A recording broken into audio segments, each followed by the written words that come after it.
అందరికీ నమస్కారం. ఈరోజు కాట్రియాల గ్రామంలో కాంగ్రెస్ నాయకులు కార్యకర్తల యొక్క మీడియా సమావేశం నిర్వహించడం జరుగుతుంది. దీనికి కారణం ఏమిటంటే మా గ్రామంలో బీఆర్ఎస్ నాయకులు వ్యవహరిస్తున్నటువంటి హాస్యాస్పదమైన తీరు పట్ల మేము వారికి వివరణ ఇవ్వడం కోసం ఈ యొక్క ప్రెస్ మీట్ నిర్వహించడం జరిగింది.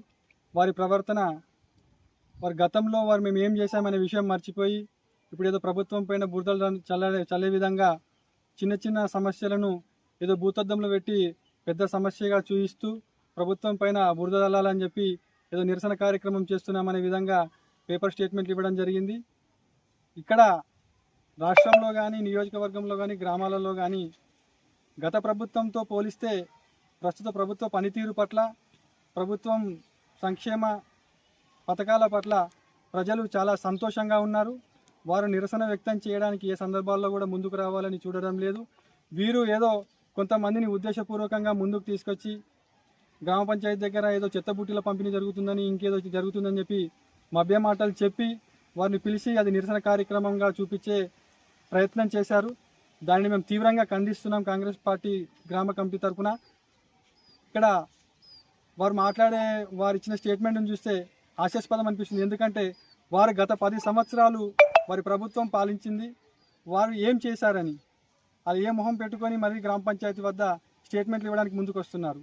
మా ప్రభుత్వం చేస్తున్న పనితీరు పట్ల ఇక్కడ 200 యూనిట్ల ఉచిత కరెంట్ అయితేనేమి, ఉచిత బస్సు అయితేనేమి, 500కే గ్యాసు, గెలిచిన ప్రభుత్వం వచ్చినాక సంవత్సరంలోనే 60,000 ఉద్యోగాలు, రాజీవ్ యువ వికాసం,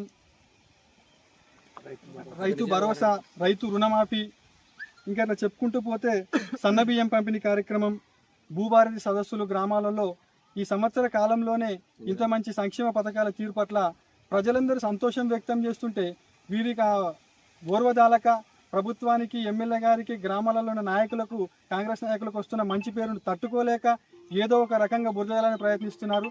ఇంత మంచి కార్యక్రమాలు చేస్తున్న ప్రభుత్వం పట్ల ఎక్కడ ప్రజలు నిరసన వ్యక్తం చేయడానికి ముందుకు రావడం లేదని చెప్పి మరొకసారి తెలియజేస్తున్నాము. ఇదే కాకుండా ఇంటిగ్రేటెడ్ స్కూల్ కానీ, కొత్త రేషన్ కార్డులు 10 సంవత్సరాల కాలంలో గ్రామాలలో ఒక్క రేషన్ కార్డు వచ్చింది కూడా లేదు. ఇప్పుడు కొత్త రేషన్ కార్డులు వస్తున్నాయి. ఇవన్నీ చేసుకుంటూ పోతుంటే ఏకకాలంలో రుణమాఫీ, రైతులు సంతోషంగా ఉన్నారు. ఇక్కడ సకాలంలో శాలరీలు వస్తూ ఉద్యోగులు సంతోషంగా ఉన్నారు. అన్ని రకాలుగా ప్రభుత్వం పట్ల సంతోషంగా ఉంటే వీళ్ళు మాత్రం ఏదో చేయాలని ప్రయత్నిస్తున్నారు. అదే కాకుండా మీరు 10 సంవత్సరాలు పాలించారు. మీ పాలన పట్ల ఏం చేసిర్రు? మీ 10 సంవత్సరాల పాలనలో జరిగింది ఏముంది? మేము గెలిచి 15 సంవత్సరాలు, మీ 10 సంవత్సరాల పాలనకు మా 15 నెలల పాలనకు ఒకసారి కంపేర్ చేసి